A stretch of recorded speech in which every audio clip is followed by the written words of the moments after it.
طبعا خوش بود برنامه دریه دین دجاره کدن ام بهفرنه میوان ما ایرو هلبسوان کرد جانو شاکر حتی نها سی پرتوکیوی هلبستا در کتنه سی پرتوکیوی در کتنه دو جه هلبستا جیا چیروکا پرتوکا یکم ناوی روژ آوا یا هلبستان 2013 در کت یا دو ریوتیا بر با آوی و 2014 در چیروکن در کت و پرتوکا سیا جیاد ناو دسته مدنها بناوی شوا ترسیه اف پرتوک سال 2015 در کتیه پرتوکا که هلبستایه جانو تو بخیری هاتی؟ بسپاس خیر دار از اجناوی پرتوکا دست پی بکن شوا ترسیه کی جان شو بوه؟ والله شوا ترسیه بيقو من وقلك شوية ترسين بيقو من جيانا كسين فيسكار وبتايبتين هالبستوان وأزوج جانو شاكر شوية من فيسامنا بش يعني جيانا من فيسامنا بشوية تسبيدكي لو رأوا شوا ترسيك جوان شوية جو قلك شوية جو بترس سر مدر باسبون يعني مروف كاري تشاو بيجي مروف دور خستنا دلداران جهاف دور خستنا دحسكريان جهاف دويشة فيدا بيقو من ترسكي خل والبدنا مبيجا هشقو از دويشة فا ترسي دا شفا ترسي بنفيسم جوان شفين ترسي ينقو مسر مدهاتين لو رس بيجم شفا ترسي جوان شفين ترسي قو بسر مدهاتين يعني بيتر تشتي قلت ماتا فيلم كر قلت ترسي بهنكي بدوربوني في قريدي ده ما بس هتج في شبا ويترسيت بيتر سرفيت بيجي بيتر دور خستنا وكم قلت ددل داران يعني دحس كريان جهف وقالك يعني كسين جو هالبستا شبا ترسي بخوي ابن خدنا بوي هالبستا دا خديتا تبينن خديتا شيروفا دكن او جيك جوان شبان بو يعني نتني او شف بترس بو قالك شفين بترس اللي بتهيبتي شبا جو شبا ترسي هات نفيساندن او تشدس نشان كر بله أنا بين سبع مسائل هالبستي دي سالة بري وي أم هناكي مبقرن بباشته ولا جينا نيجارية وشن برسين لو درباري جيانا تدو درات جيتي ولو أما بنرن بكاتش ري هبو كيجان ري بولو تأجود بربه مثلا هالبستي دو بتزانن ها بدهام يعني هالبستوان كرد ها هن الدني بس هر يك تجربة أوي سربورة أوي ولو ب آوائكية هنا كيجمر بحثا تلخاتون آلية تربية بلي تلخاتون يعني جغرافيا تلخاتون كي وجي قندكيج قندين كردستانية خوزاوي جي يعني نجدايا ياج قندكيج دني كردستاني يعني روجلات بيانج باكور بي روج آوائي كردستاني دا تلخاتون يجي دكوي دفرا باكور باجار تربسبية قنها بناوي كانتونا جزيرة يكش قندك جوية قند آسیگو از به زانم یعنی سال 1915 دا شینین گند فلبون بشتی گو فرمانا فلا رابیا گو بدستی قدور بک دور دا هنکی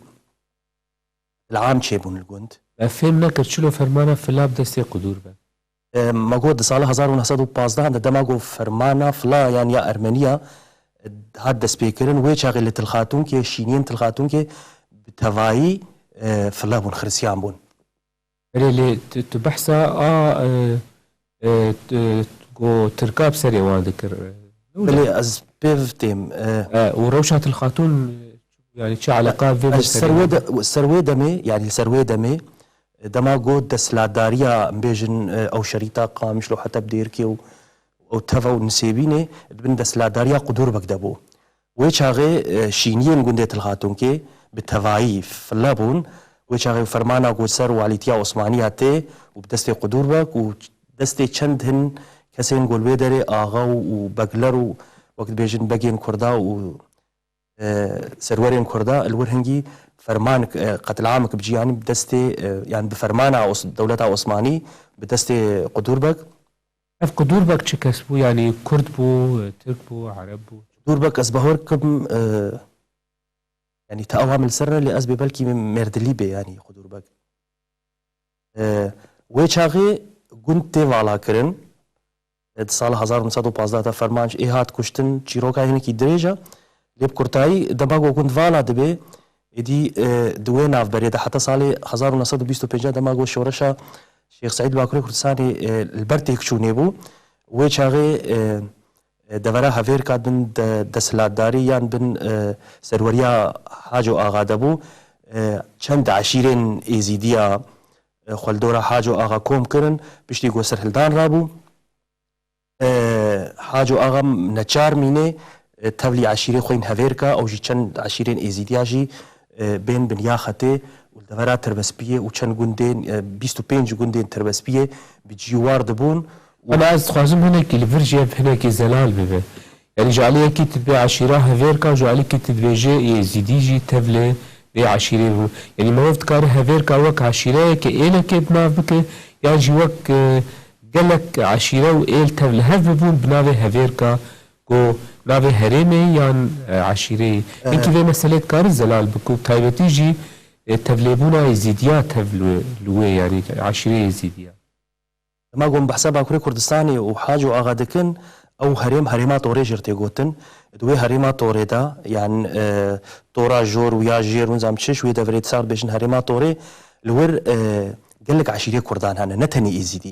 إيزيدي في الله وكردين مسلمان جوا عشيرة تفدر يعني نشتجين طوري جوان بيجن هافيركا تفد هافيركا تين حسابي دوي شاغدا حاج وك آغي ويدا فريبو وأف عشيرجي قال لك عشيرين جور بجور ايه مسلمانه وايه نيزيديا وايه فلا والدورة حاجه توب كرنا جوان تفضل بيجن هافيركا بخو بيك وقت بيك معلباتي جوي هديت شاغي ويها انا مثلا ايه نيزيديا انا ايه فلا انا مسلمان انا اللي تبن سر وريا حاجه تخازمرم سر برساغو ما لي مساكني بون دماغو بشتي 25 بن خدبن وشاغي رانيا إيزيديان يعني قال لك عشيرين إيزيديان يقول جريداي أمي بسيستما هافيركا يعني أو دورا حاجو آغا تين نافا 25 جندين جريداي باجاري ترسبيه بجيد بن وتلخاتون كيكش واقون دابو ويش هاغي شخوا هدي أو حاجي شيخي وبرهي براي هافبون أو جيج باكوري كردستاني خويني ببون هاتن لوي جندي بجيبون وإيزيدي أجي خلوي جندي قرد وحتى بيجن صالي هشتي يعني حتى بيرايم ده صالي حفتي وحفت وهشتونه وحتى هشتي جند صد مال زيادة در باسكر وهدي مثلا كوچبرية در كتن وملت كوچبر بوي چون باجارة نافوران دجيه مالبات تا لكبو وتو كان قلوه دري تلور چه بوج دايقو اللي بيقو معنا اشتلخاتو كي متشافي خل الدنيا يفكرن ودبستانا سرطي من الورخوند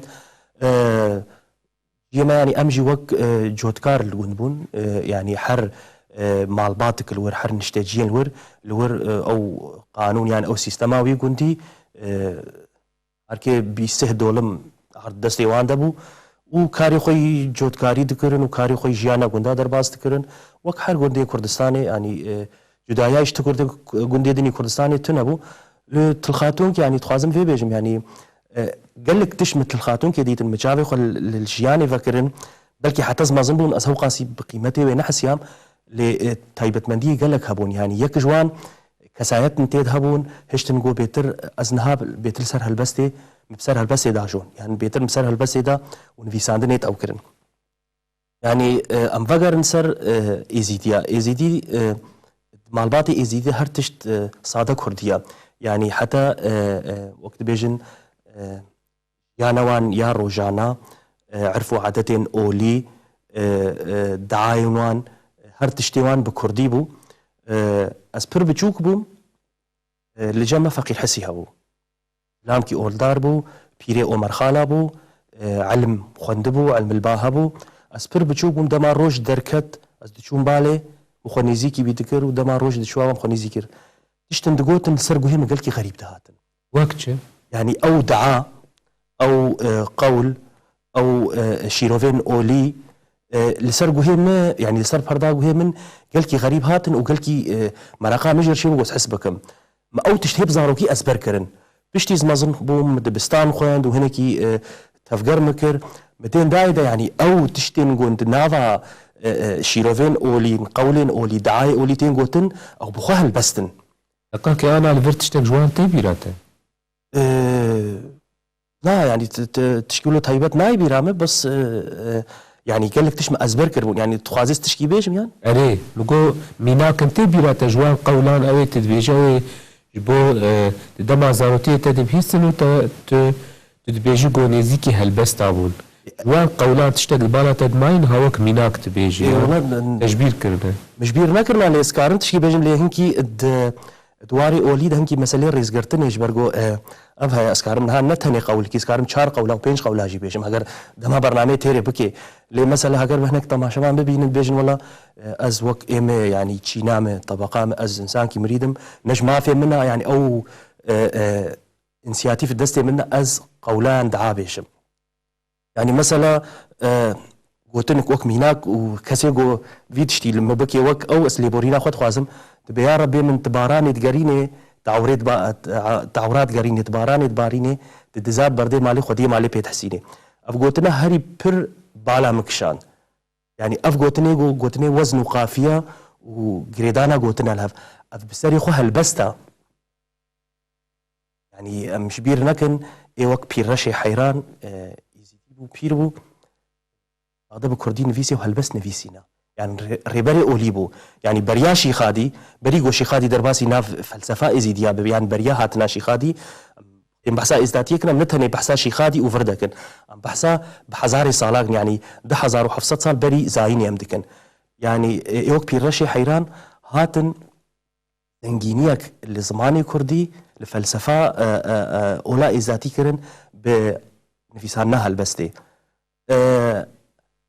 اف دهيليغو از وك شخص از بيتر حسكرنا مش هالبستير هبي او تشاغيونا جوار دهات الناس كرن مثلا او هالبستيغو هاتبو نفسان يانجي او قوليغو دهاتن قوتن وك زاروك وحرتش بلو دبهيستون يعني خياني بنيا فيدا يتناس كرنغو يعني تبخوزاني يعني ام يعني جهانا زاروكا جهانك جدايا يعني او تشتيغو بمر مزن بون بيغو يعني دمام زاروك بون يعني القاسي مزنايا تيجها ما او ما بيشوازي بيغو من بيشتيغو اما زنبون وتشتج مرهات نقوتن يعني وقتي ازهات مالي منا تشتن دقوتن او قول او دعاء تشتير ازبر كرن ديامه بمدغيدي دقو اف نج يعني ناركاته قلناها تشي نابي بافي ما كيفايد هات ويعني تمن كي بتشوش كده افتش ازبر كرنا يعني نافا خدها قلكي كيف تكر متخصص في بجم يعني ادناف او ازدياده قال لك تشتنه هلنجو بيتر مروف بهالبست يعمل فيسادني را مجول ببي التكنولوجي بسام بتشكي من السر تلخاتون وزارتها دور ام بين سر مثلا يعني شونا بر بسترانه بو هالبست تشتين وهذا الويدري تحطها كنجي ما الخاتون يحط نوتو حفتا يعني كان بيجم داويا نوتو حفتا زلت الخاتون كي يكسر زهاتم ويدري استخازم هنا كي تبحثا يعني خوندني ونيجو هشتنا خوندني و مثلا هان يجيبك يعني وك اگاهي كله هنا كي جرين قولد جيلاني قريات دد تو كي دي جهاتي بله ما سرطاي الجند خوند نافندي من التربسبيه قدانت يعني حتى بصفيتها وب يعني وقت بيجن بسر كفتنجي مدبستان اخوي نافنديجي مقدان صالح 1908 وحفت حشتي وحشت ويتشاغي لجمع بيل كوتشبريه تشيبو يعني بيسينور ويتشاغي برب ايه برب اوروبا يعني برب المانيا برب يعني بيتر جرانيا خدان سر المانيا برغو برانيا از ديال المانيا دجي يعني امجي كتم نافا قال لك هولدانا وما قال لك ريدان برهود ويتشاغي دا او كوتشبري تكلياوي راست بتشفها بو قالوا يعني اگر ام نهاد فان ما هي داويه ياجي فان تفي دما منها دا اخفنده اف بيلا كوشبريه مزن گو چه بو هنكي سدمه ته ناسكرن اي راست چنه قالوا سدمه راست اي گو هشتن گوي چاوي ولا او بيلن كوشبريه چه بنچبو تايبتيش بو يزيديا ها ام خوندنا مش مساله كوشبريه ازيدي وكنجي بجوار بونا وشكر هاتنا ومسلماني ديروكي ازيديا تجه شخور اساس نقرتي يعني بنجه نديتنا يعني دما قد بيجي السرحدا هاتنا نتياي شنغاليف دا بجيبونا وهاتنا لفا دري دجي افجي فاغاري سر مساله ديروكا ازديا بري قد بن قتل عام وفرمانه تشاوا قوما سيما 8014 او يا هري نيزي يا بربچاف قو دنيا تبدا دي يعني افجي بلكي افصالي حشتي قوز بحث كم نابن برامبري 2014 ويان فرماني بري لي اوجي يك جوان دولاب ابو قو بسري ازيديا هات لورا ازديا ديروكي دا حتى انها تجيش خور ندين يعني حتى انها الفيدل اوروبا ميناكم هي بالالمانيا الالمانيا دجي نيزيكي 11 صال يعني حتى ازيدي قال لك الفير بسي صالي وان فيرنجي فيدري جيش خور نابين بونهم ولاتي فيرو روشواني ابوري وباشا وزاروكي عند بستاني بلند خوندنا جي تفي واقع تشتاجي اوروبا جي بن في اراميه وبن في هابوني دا وبن في يعني خوشيه دا فير شخور جه نابينن تتبجيب تايبتيان شكو هات يعني افش ديروكي تي مناش تربيجم يعني فقران الديروكي وقتل عام وكشتني وبسر ازديا هاتين يعني حتى انها قال لك ازديا خوش كرديه خودشون يعني خوش كرديه وبي كرد الناس كرن يعني افجي تشتيقو بسري وان هاتي تشتيقو ديروكي بسري وان هاتي هيلنجو خوش نتوا خو خوش جهه خو يعني كس يعني الدنيا ده كس بيجه نبويا يعني نها اف زان الروش درب كوفاتشي ام زانها روشا شنغالي نزل على دروش افادا خاريتا يعني جغرافيا نوتي دانين يعني قال لك سينوري نوي بين هرتن في اوانو دا يعني روشك الرجلات انا فيم تفاي روشك نزل الهيا اذا ديجي فيجينا في هنكي خناس بكن لورا قوتنك بيشي هيا دبي وك او تشوكن لسر هجك يعني نزان جهيوي كدرة يعني إذا حتى انها مخابن وقلكي بمخابن حتى انها جهش خور نديتنا الباتاتا جيوه شاقه البر في بيلا كوش برين بري خدان الورسة كن يبون يعني ما هولدان دان لأمسر نكتن أم نهاتن برساتا جي أوج مثلا دور خصنامش دبستاني أوج يك جيبو سدم باشي قو أمد هاتنا خوي ألمانيا دت صالح حشتي وحفت حشتي وحشت أم بأنجام مان يعني من نهاتن أم الورمان هدي أزجي حسكرنا مش دبستاني هنكي ولو ناف بركت ناف ما وأجي دي تشامي وان دركتم ومسألة كارا مسألة مني موسيقى وان هدي دس بيكرن ومسألة تيكليام بخوندني كرديرة ومسألة بارتيين سياسي وان تشتاكن جي دس بيكر الشامي يعني جيل تصالي نوتو يك كده نوتو يك نوتي دس شوم شامي هناك خورت ناسكرن جعفرين يبون طنبور دقوتن دنجي وان خوش بو مخوهيني طنبور يكر كيفانش دنجي مرهات حتى انجي تخوستن كوم كيجي آفا بكن هنكي ولا هولدان جي تشيكرن كوم جي تشينبو وهدي نوتو دو سسي مسألة من بيتر ناس كرام هنرمندار تشيبو بكومار تشيبو كسي نفيسكار تشيبو تيكليم تشيبون بارتي سياسي هبون هنك مسألة ريخستني يعني افتش هدي حس كناج موزيكر وجي استرالير ولو يعني مرفت كاري بيجي قول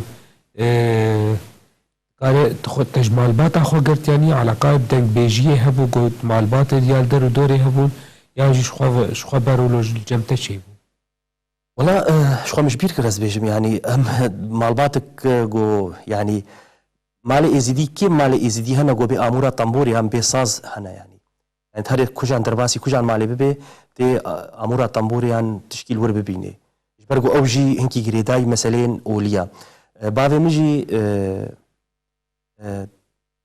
زستانا 2011 دا كوچا داوي كر يعني كراس كوهرد وبخوجي بوك ماموستي نمر محمد شيخو هات ناسكرن يعني متشافي خو فكرن دسيت تشديتن يك جوانجي طنبورا بافي مبو وبشتي جوز مازن بو نافي بافي خد كوفارا دخوند او كوفارا زانين هبو هقرب تماشافاني مهنجي بلي كوفار القامش لو القامش لو خوند او كوفار مخواند وقوتارك باش لسر بافي من فيسيبون ويشاغيز التمنكي باش تبو يعني من تكليم هبون يعني هشت جو افولو حسكرنا ما بيترش هنرير هبي يعني بعد تدن بيجيبو يعني تاني ساز دغوت تاني طنبوري تخص تاني ساز اللي هوستي طنبوري ابو بافي يعني نقو اسبسني بافي خدم ايغو طنبورا بافي مديتين هوستبو لو رابو مع مسلم محمد شيخو و اجي براسي سربلند بقول يكي وقت بابي ما محمد شيخ وهيني طنبور كريا وحسكناتا طنبوري جور هات بيقو ما صدي صد وهناكي يعني اريكاريا بابي مجي مره هابو قالكي اي تجبري طنبوري زبارت كنت استرانجي تقوتن اللي مستران تقوتن مبرهم شيكرن من الفيدر الاوروبا من الولات مثلا دعوتا الشفال شبيركا مسترانديا وقوتني واسترانا طب خوش خوردني وقوتن صدي صدي نوت وبينج من عند الميسين باش بري يعني هيمبونا نفساندنا بكردية سخوازم انكي ام بين سروي چلو دست بيكر و كنجي بو سال 1985 86 بو بشش بوز براي مني مظن ديوانك اني مالي ديوانا جگر خوين كيما از ويشاغي كردي ونفيساندن او كلكي كيم بو جم هوالكي خواني بو مجي يعني وقتي كي يقول برب افي بهري يعني وامش كردي هابو يعني حتى منا نفيسي بتيبي عربي منا نفيسي يعني از مدرسه سرطايده ومنا تش نفيسي يعني هالبس تران بتيبين عربي دما قوم او ديوان بدستي بري خديت مش دستان رفان قلت شلو بكي مغوزي بخوينم قو خديش مر قوتيا تاني حفتيكي ويل جمتبي بس كيفا مجرناي ما في حفتي تبخوينا يعني بهور بكد وي حفتي دا ازبي بلكي دسي جاره او ديوان نظام هنكي صد سي صدر وبلبو قريبو تيبي كورتيج ناف هف برقوم تيبي لاتيني بريجي ازبر كربون ولو هنكي بيقو ما صدي صد او خندنا زيدان نبو لي رسبيك بو لما او ديوان شو هيدي فيجا از كاتم ناف ليغرا او مدرسه نافندي بيتر او تشيبون بهاتنا بارتيا كركري كردستاني هنكي شنو هاتن تشيبو از بيجم مثلا هلبستا وشانو وجروبين او تشيبون يعني هدي بو حشتي وحشتي ونا هدي هنكي بيدا دبون برتو كاش بيجم يعني ديوانين هلبستا يعني بلافوكين بكردي وهدي افتشت بمرمزن بو وكرو شايرو تقاري هنكي بحثا بل دركتنا درفه او مثلا بجيبونا للشامي ومثلا كاري هنري وكاري وزيك بحثا ويقونا غيرو جيانا خوبكي يعني از بحثا صالي نوتو يكي وحتى نوتو سيسيا بكم يعني جمارك جوان بون يعني من تمن كي بچوك تبون شامي ما كار ذكر يعني كاري فرناب وكاري فابريكابو كاري خو تاني ما كاري خو كرج بوي ام كارم بي روشا خو يعني وقت بي ناني روجانا ام بي او بك نغو بي ام روشا ما خوش بي يعني حتى بعض مديما زاني بنختم هر نشامي نغوش بوي ام وان خدي بكنا ام تاني مش سرد لي وان دركتن بوينكي ام مصروفه خو يعني خرجيه خو مش او بكن ام هاتن جانا شش ما حشت مهام الشامي تمان الورجي اف او يعني كاري ما ذكرت فابريكاتش بوي ناني روجانا بو وكيد مثلا ام خورت مال طنبوري تقوت ام تشون دركتن سيرانقها نوروزك دو ام الور حاضر بون تيكلي تشيبون وك مقوت يعني ما تخست چند خورت هبون جعفريني دسيحه بالجمع بون ما تخست ام وك كوم كي تشيكون حتى ما قالك بروفات جي كرن ودوين نوروزي دا يعني ما قومي وك ميفان تجروب كي دركفن ويس شاغين دستور نها داين عليه دسلا داريا بعث فوي شاغي هنجي هدي امان وروزا خو ما تندرو ذكر يعني مساله شنو هاتنا ابون افتش تيكليها وتيكليها بموسيقى راو ايش عفريني ايش جزيره يعني خورتي كردات يعني الباجار كي وك شامي بايتخت سوري خل هفدقرتن يعني او هفقرتن هبو يا خورتا وتلوذر ما حتى دركتنا المانيا حتى نوتو بينجا نوتو شش ازات شوم شامي ودهاتم اشتي نوتو بينج نوتو ششي نوتو شش دهافينا نوتو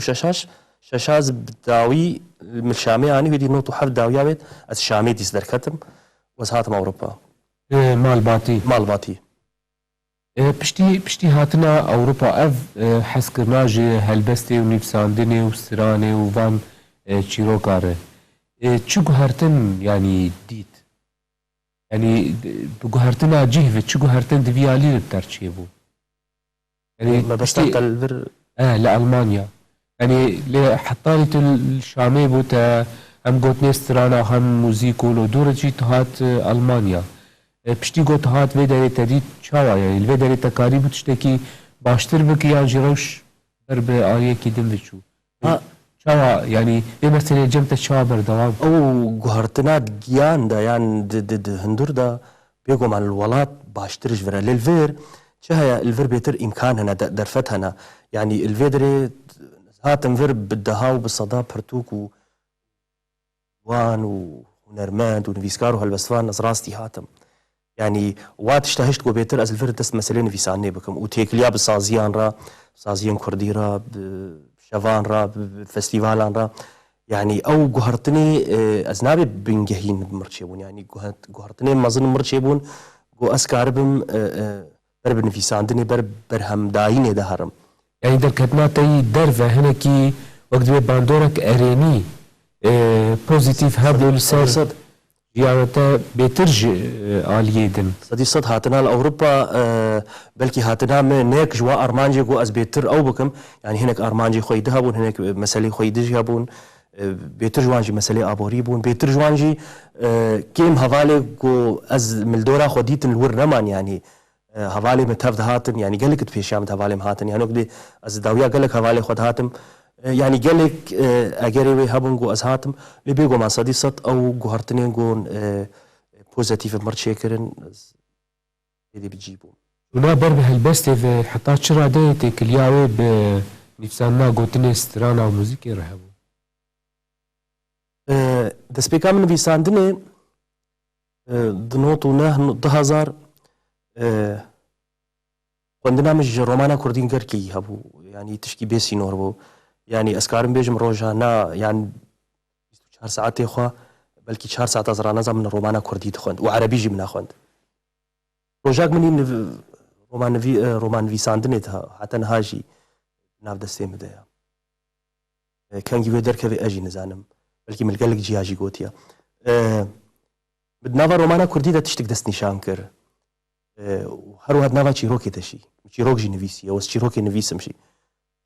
دنافا رومانا كردي دا دما قلت بخواز بين رومان نفيس يا تشيروك نفيس يعني تبرهما ميسي ويش هاغي غيرك تتهلبس دي دهنكي لبيش بي يعني جهاتي بي يعني سردست بي يعني مرجع في شرطة وك مرجع أزنابي جملة أز بيجم غيرك كسي جو روماني بالفيسي يعني تشيروك بالفيسي غيرك تهلبس ده سركفتي بي ويش هاغي هولداني متشيبون يعني تجربة من كيفن هبون بس نشاب كريبون يعني حتى هاجي قالك هلبستي ما هنا نافا برهمي خدا متشاب نكرنا يعني ايه من كيفن وشاغي ما قلتش مازب هلبس بري من فيسيا ما هلبسش بوي ستران قوتني قوتي ما هلبسش بوي خو قوتي حتى ما هلبس دايا هفالني خوجي ايش بوي ستران بيجي يعني او بود وقت بدافعك يعني بو يك جوان سببا قو از هلبستي بنفيسم هدي دم هاتيها از هلبستي بنفيسم يعني اسكارم بيجم نفيسانا مش هلبستي روجانيا يعني هجرنا الروجانه به افتيد سير روجي خدتم نفيسانا هلبستي تفولوجي دركتنا ديواناتا كي روجاوا انا كي درنكت يعني 2013 هجرم بيجن غور في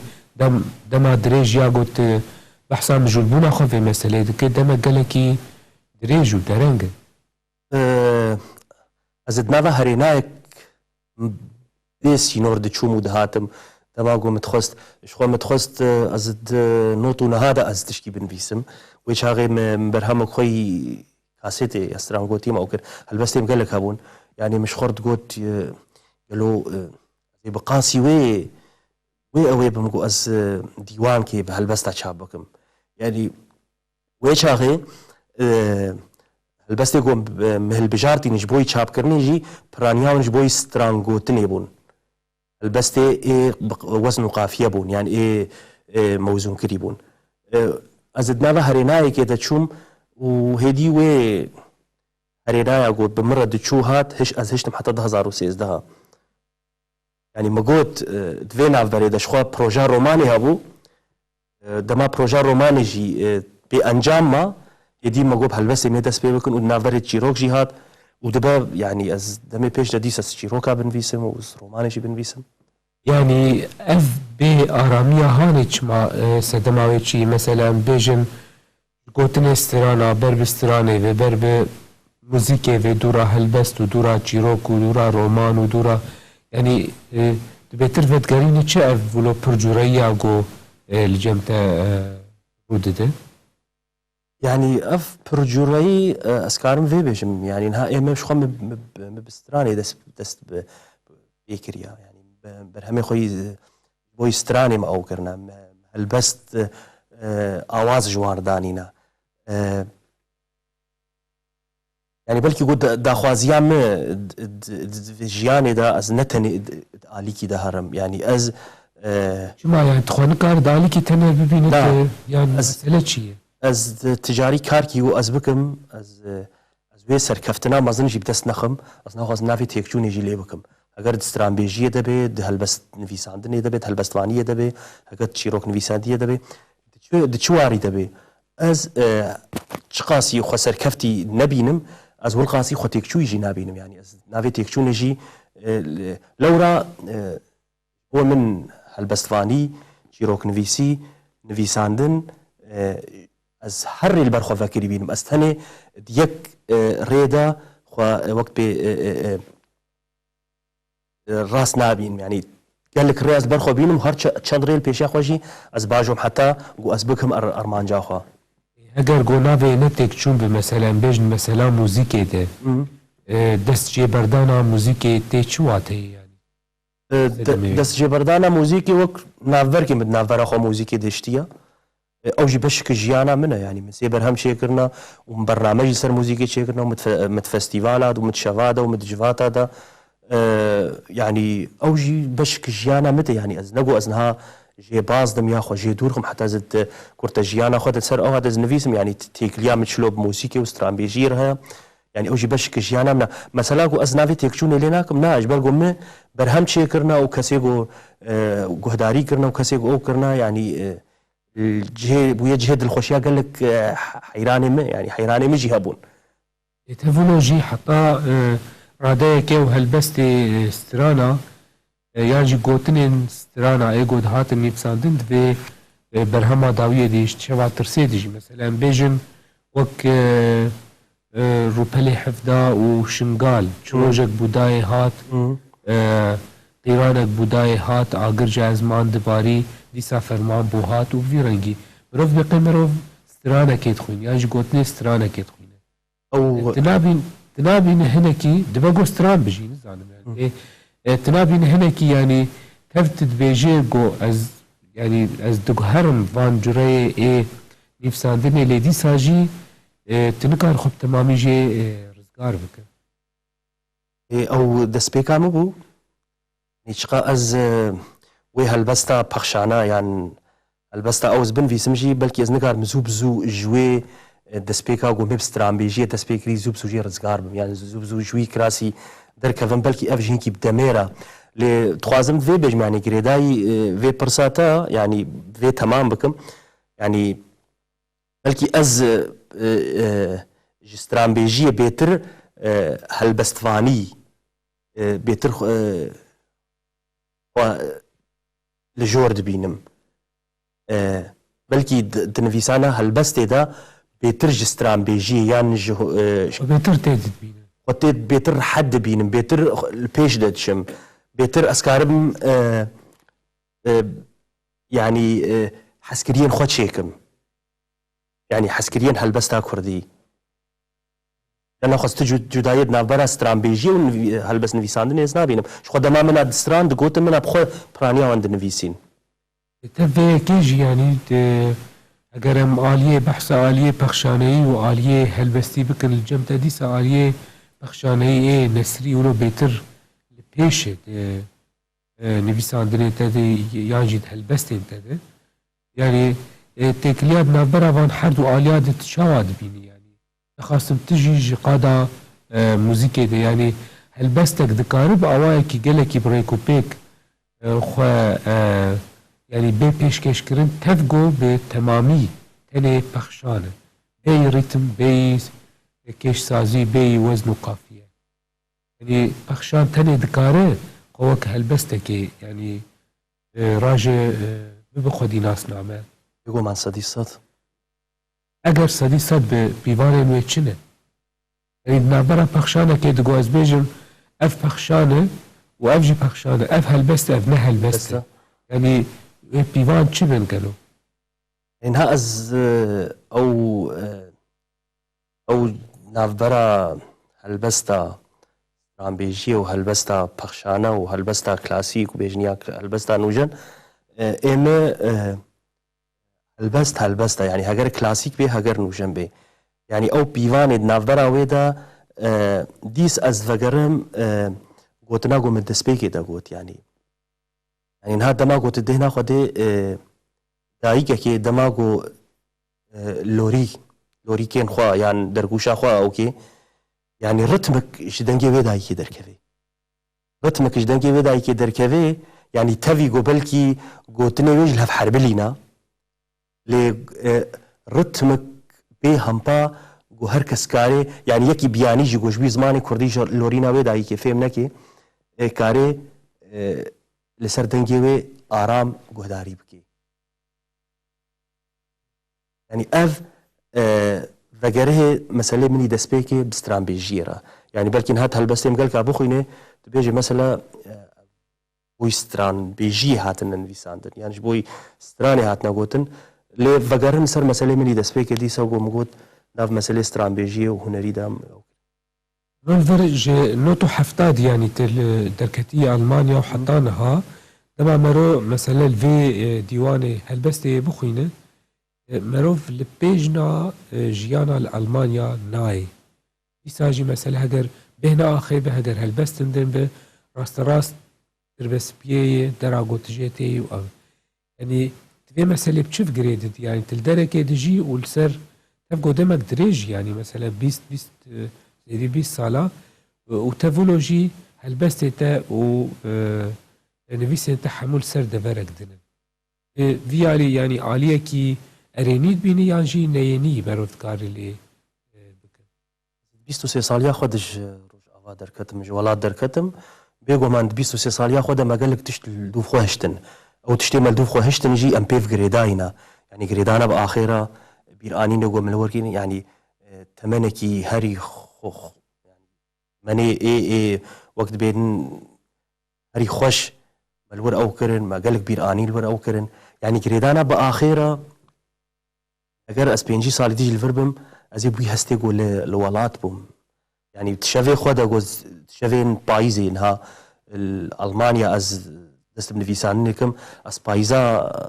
المان فيسم اس بايزا تلقاتون كي زي بنفيسم زي بايزا تربس بي بنفيسم بايزا عمود زي بنفيسم واجي بنفسي ما تاور بنفسي نافرنا يعني اف اسكارم هالو بجم يعني نفيسكار كي المان اقوت نيوي تورغريني كردي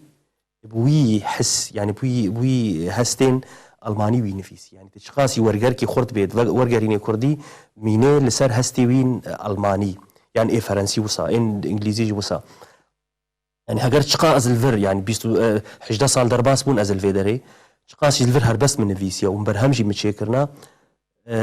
بلكي هنكي ولو او فانتازي او مثلا ولو فانتازيا زيدا عشق افيني ده يعني ناخبا دوستو هافالاندا انا بس برا ديارا ده او فانتازيا زيدت او بكجي ديسا جريداني بيني بوليترا جبرغو بنجهج ورا او شافكانيش ورا او شافل ورا هيفيل ورا يعني حتى ام الفرن يعني وقت بيش نقالب الفرا بس يعني مروف الويدريا ترى داويت شو بورو جافا كان جيبو از ايصال نيسانا 2015 هذا الوربو تخازم برسك وها بكم يعني مثلا نوتو حفتات جور دركت بله جارايكيت شور بقريا كان جيبو جارايكي بايزا 2011 دماغو اف بوهارة عربي قال لك ولاتن وقت هو دسوليبيا اف شورشا بنافي بوهارة عربي دسبيكر وشاغين كي ولو لسوري جولو دسبيكي ولو يعني خرج لك شيبو واجي تشو مثلا كي كاركي تايبت شوم وروشك بسر مالباتي هات باوي مكوشا داوي كربو وقت بي روشك آوارتبو اسشوم وهدي ازهاتم وبشترقو ناف ديز قالك هولدانا متخص هرم هدي نيسان هنا نیسانە 2015 ئیسال بەریا چەند مەهازل وەربووم قاسی 10 ڕۆژاز وەرمام پرسا من ئەڤ ینی ئەو گوهرتنên piştî got te dîtin yanî van hersî qonaxa di sê qonağên gelekî cihên yanî eger not û heft be destpêka 2011 be û 2015 be